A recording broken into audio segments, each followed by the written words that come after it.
Hello, welcome to Skull RPG Podcast. My name's Dwight Skull. My name's Jacob Skull. And today we're going to teach you how to tell your story. So Dwight, I've noticed in our non-D&D games, we have somebody comes up with an interesting concept and then we flesh it out together. Why don't we run through that for... Oh, yeah. Okay, so game concepts. A lot of people might get stuck on how to even create a game or even know what to run a game on. The first thing I do is I start with a genre. So, real quick, a mystery, horror, sci-fi, fantasy, high fantasy, low fantasy, Western, anything that you like. Yeah. Literally think of your genres of movies, and that's more or less what this is. Yeah, exactly. So what are you gonna do? And not action adventure, but like, are you doing a modern game? Yeah. So are you doing, because action adventure is like a way that something gets played out. They're all going to have action adventure, but what's the main theme of the game? Yes, and also another thing right here is just because it's a Western doesn't mean that you have other things in there. So you could have a horror Western, but Absolutely. Your main thing is it's a Western with horror elements. You can combine genres. Well, so let's talk about this. So if you've seen Star Trek, the original Star Trek, the 1960s Star Trek, there are a handful of things that are like Greek and Roman history. Don't even ask me why. There are a handful of things that are horror because they jump on and the ship there's no one on it, or everyone's frozen to death, or everyone's dead. It's the psychological horror of what happened to the ship. And what happened to us. Mm-hmm. Right? And so even with that, even though you're in a sci-fi genre, your gaming sessions or your little subplots, your acts, if you will, if you haven't seen anything about Play Act Scene, it's our first podcast. You should check it out. We're going to reference it a lot. It's kind of how we think about stuff. But your act could be a genre inside of a larger genre. Yeah, and to go to non-movies, in Halo, the scenes with the Covenant, Flood, are all horror. Yeah. Yeah, you're trapped, and you got a bunch of stuff happening, and you have low ammo. Yay! So anyway, but the first thing I do is start with a concept and a genre in that concept, and then I start to create something around it. So, I recently ran a game that was a political genre. I wanted to tell a political story, and so what I did is I created a timeline of events that would happen if the players never got involved, for instance. And it was basically this king lost his wife, and he was going to find the most beautiful maiden in the country, and he didn't care if that person was married or not. And he only wanted noble birth. So you can imagine all these noblemen and women are like, wait a minute, so he could be breaking up a marriage of 25 years for no reason? Or since it's all about, like, it was all kind of medieval arranged marriges and power and that sort of thing, there's a lot of other things that could happen where he's taking someone who's betrothed to somebody else, and that ruins all these political lines. So that was the overarching concept. And then out of that, I just basically started plugging stuff in. Now, coming up with a game concept is, I guess, somewhat challenging if you're not consuming a lot of other media. Because that's the thing, too, is you can actually mix a lot of stuff up. So one of our other game masters that we play with, he had this great sci-fi game concept. Oh, that sci-fi was great. Yeah, so he had the sci-fi game concept where basically normal space opera, Star Trek type of thing. I was the captain, and another guy was the first mate. And it was very much like because of the jobs that we did, it was very much like a Firefly in terms of its structure. Yeah. But then you had underlying political, then you had this mystery of kind of like how the Reavers were, but different. Right. There was this concept was these aliens were kind of taking over the universe. And they had, in kind of like a Cylon, Battlestar Galactica sort of way, there were people that were aliens, but they didn't know it. They were sleepers. They were sleeper agents. And then you could be infected by the aliens, and they could take over your brain. And so, like, there'd be these moments where we would, quote unquote, each one of us would lose consciousness, and we would wake up someplace else, and we didn't know if, like, were we infected by this? And at the same time, you had those same aliens were abducting people and then bringing them back like 30 years later with their genetics all mixed up. You could kind of see where this goes. The game concept there was space opera, but the overarching thing with these aliens, this memory You issue. have this political faction, and then under that, you Yeah. have alien manipulation of everybody. Yeah, so you can see what you can do with it. So in terms of a game concept, I like to think about overall genre because that lets me know if I'm doing a D&D high fantasy or a space game or something Or like that. heist, or a spy noir, Right. something. Yeah, and obviously some of your games make more sense. If you pick D&D and you're not running D&D modern, you're probably doing a high fantasy game. But that doesn't mean that you're running a high fantasy game. You could run a mystery game in high fantasy settings. You could Run a run horror.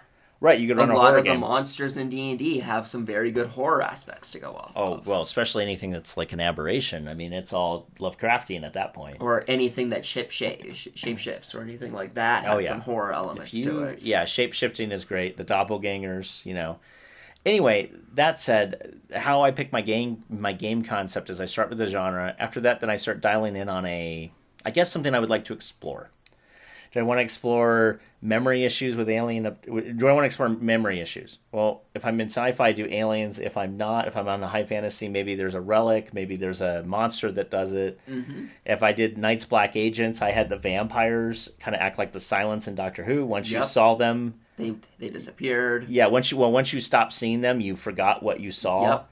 And so Another one, we had that golden age of elves, like think Tolkien era elves, and then they fell because of demons, and then Yep. we're in the aftermath of that where elves are mortal and they're Stone Age society. right, exactly. Everything's fallen civilizations. Heights of civilizations are harder to run. But anyway, that gives you an idea. And then what I normally do is I come up with a small cast of characters, 1 to 3 people, really more than one, but like 3 to 5 people, and I center the game around these NPCs and what these NPCs are doing, and then I shove the players in to find something to do. So if it's horror, they got to stop one of those 3 to 5 NPCs, maybe all of them because they're all working together. That's part of the mystery. Maybe it's an absolute straight up mystery game. They got to find clues and they got to figure out which of the, like a Scooby Doo type of game, which of these 5 guys or gals is actually the killer, the serial killer. Yes.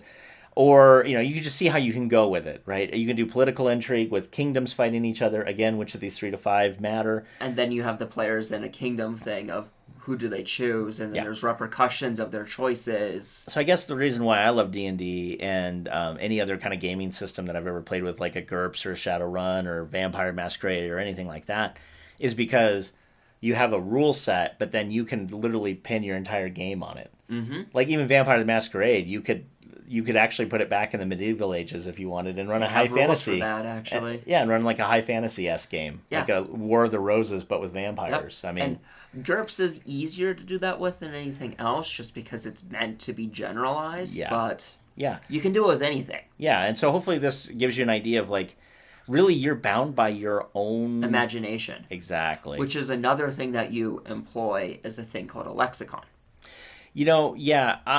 Lexicon, let's just cover briefly. Lexicon, if you go to skullrpg.com and you find this podcast on concepts, I will link to a whole thing on the lexicon so you can actually run through it, but I'm just going to just hint at it and make you go to the website for it because we're kind of running over time anyway.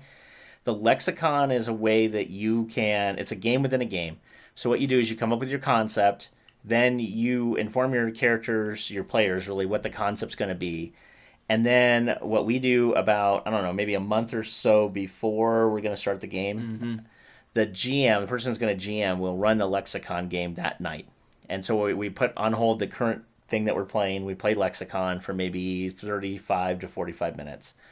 And lexicon in a nutshell is simply this. We run around the room, and all of the players build out the game. And so let's just take a high fantasy game just really quick. It's really simple.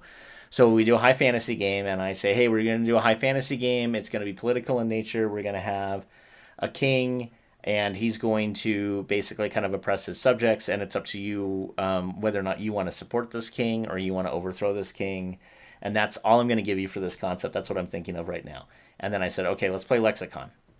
And so you have your players say what they want to see and what they don't want to see. And you just go around, each person takes turns saying one thing. So I could turn to Jacob, and Jacob could say, "I don't want to see dragons in this campaign at all. I think dragons are so overdone. I'm done with them." And I go, "Okay, dragons do not exist in this world." And then Jacob would go like, "Well, no, no, no, no, hold on. They could have existed, but they're all extinct now." Kind of like how Game of Thrones is. Dragons did exist, but they're no longer But around. you don't even want to see it in your game. So Yeah. they're still extinct. There's not 3 dragons running around. Like, okay, so I know that Jacob doesn't want to do dragons. Great. And I turn to the next player, and the next player says, I would really like to, I don't know, I would really like to explore kind of the world of the Fae in this. Okay, cool. So maybe the king is the king of the Fae. Maybe it's not. Like my entire game could have now just shifted because this person wants to see Fae And politics.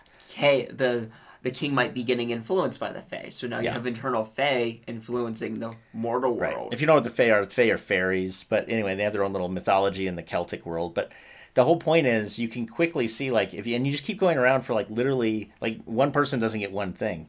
You just keep going around until everybody is kind of done. Can't think of anything else to say. And then the GM takes that back. Now the whole point of Lexicon is that everyone in this room is a scholar, but everyone doesn't necessarily know the truth. Yeah, so going back to me not wanting dragons in this example, you could have another person say that he really wants dragons. So you have two conflicting scholars. Who's right? They might be both right. Dragons are no longer in this world, but there have been a few that have been lying dormant for years, and now they're starting to come out. Right, that could be one of the things. I mean, or the player's so adamant against dragons, you're just like, let's not do this. And it's fine. So the point is, though, that gives your players buy-in into your game before you've even started. It also might throw you some really good ideas To go off of. for plots or And subplots. the players feel like they're actually helping you build the world, so now for an issue for some GMs of how can I get my players interested. If they're helping you build the world, they're interested. They at least have a little bit of buy-in. Yep. And you don't have some of the. I don't. When we do the Lexicon game, I don't have as many problems with, the players min-maxing or the players playing on their phone or things like that. So, if you want to see how the full Lexicon game really works, again, skullrpg.com. Find the podcast section on the website, and you will find it there. Hey, thanks for listening. And for more resources, please go to skullrpg.com.